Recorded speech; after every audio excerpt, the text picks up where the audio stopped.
semuanya, Assalamualaikum warahmatullahi wabarakatuh. Perkenalkan, nama saya Silma Sekari Jagat Burhaningrum.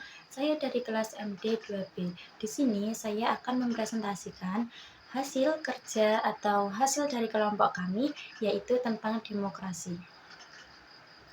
Demokrasi secara epistemologi, istilah demokrasi berasal dari bahasa Yunani, yaitu demokratia, yang terdiri dari dua kata, yaitu demos yang berarti rakyat dan kratos atau kratein yang berarti kekuatan atau kedaulatan, pemerintahan, serta secara harfiah, demokrasi berarti kekuatan rakyat atau suatu bentuk pemerintahan dengan rakyat sebagai pemegang kedaulatan. Melalui konteks budaya demokrasi, nilai-nilai dan norma-norma yang menjadi panutan dapat diterapkan dan bisa dipraktikkan di kehidupan demokratis yang tidak hanya dalam pengertian politik saja, tetapi juga dalam berbagai bidang kehidupan. Muhammad Hatta, sebagai Wakil Presiden Republik Indonesia, menyebut demokrasi sebagai sebuah penggeseran dan penggantian kedaulatan raja menjadi kedaulatan rakyat. Berdasarkan beberapa pengertian demokrasi di atas, dapat disimpulkan atau dapat ditarik kesimpulan bahwa demokrasi adalah suatu bentuk pemerintahan di mana kekuasaan atau kedaulatan ada di tangan rakyat. Dengan kata lain, rakyat dapat dilibatkan dalam secara aspek kehidupan bermasyarakat, bernegara, berbangsa, dan bernegara. Sejarah demokrasi di Indonesia. Sejarah demokrasi. Istilah demokrasi berasal dari Yunani kuno yang diutarakan di Athena kuno pada abad ke-5 Masehi.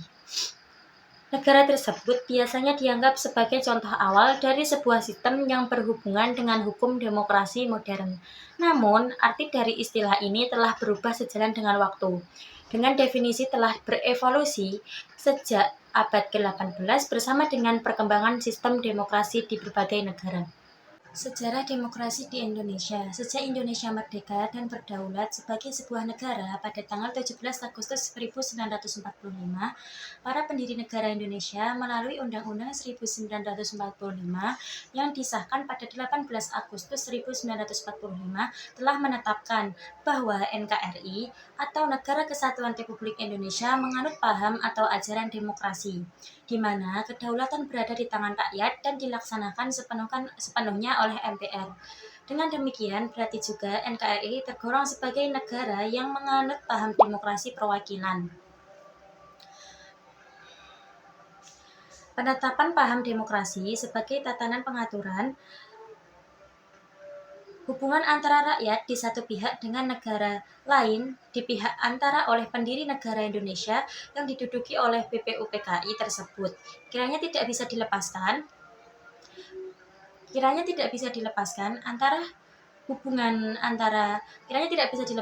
dari kenyataan bahwa sebagai terbesarnya terpilih mengecap pendidikan barat dan mengikutinya secara langsung di negara-negara Eropa atau negara-negara barat khususnya Belanda. Landasan-landasan demokrasi di Indonesia. Pembukaan undang-undang. Di alinea pertama berbunyi kemerdekaan ialah hak segala bangsa.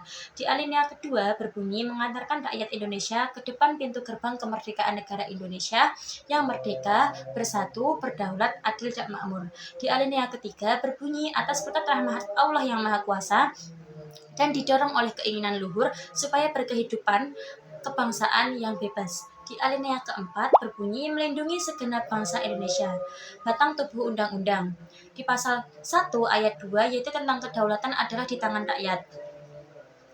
Di pasal 2 yaitu tentang MPR, di pasal 6 yaitu tentang pemilihan presiden dan wakil presiden, di pasal 24 dan pasal 25 yaitu tentang peradilan yang merdeka, di pasal 27 ayat 1 yaitu tentang persamaan kedudukan di dalam hukum. Pelaksanaan demokrasi di Indonesia. Pelaksanaan demokrasi di Indonesia dalam perjalanan sejarah bangsa ada 4 macam demokrasi di bidang politik yang pernah ditetapkan dalam kehidupan ketatanegaraan Indonesia. Ada 4, yaitu yang pertama demokrasi parlementer atau liberal. Demokrasi ini secara yuridis resmi berakhir pada tanggal 5 Juli bersamaan dengan pemberlakuan kembali undang-undang. dan dipraktikkan pada masa berlakunya Undang-Undang periode pertama yaitu 1945 sampai 1949. B. Demokrasi terpemimpin adalah lahirnya demokrasi karena ada keinsyafan, kesadaran, keyakinan terhadap keburukan yang dilibatkan oleh praktik demokrasi parlementer atau liberal.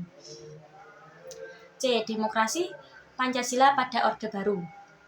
Demokrasi ini mengandung arti bahwa dalam menggunakan hak-hak demokrasi harusnya disertai dengan tanggung jawab. Dengan tanggung jawab kepada Tuhan Yang Maha Esa menurut agama, kepercayaan masing-masing menjunjung tinggi nilai-nilai kemanusiaan sesuai dengan martabat dan harkat manusia. Demokrasi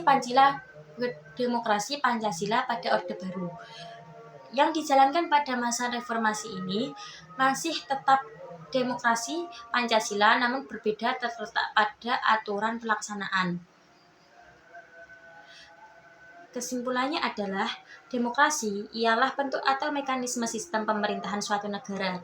Demokrasi adalah bentuk mekanisme sistem pemerintahan suatu negara, yaitu pemerintahan dari rakyat, oleh rakyat, atau untuk rakyat. Begitulah pemahaman dari paling sederhana tentang demokrasi yang diketahui hampir semua rakyat masyarakat di Indonesia.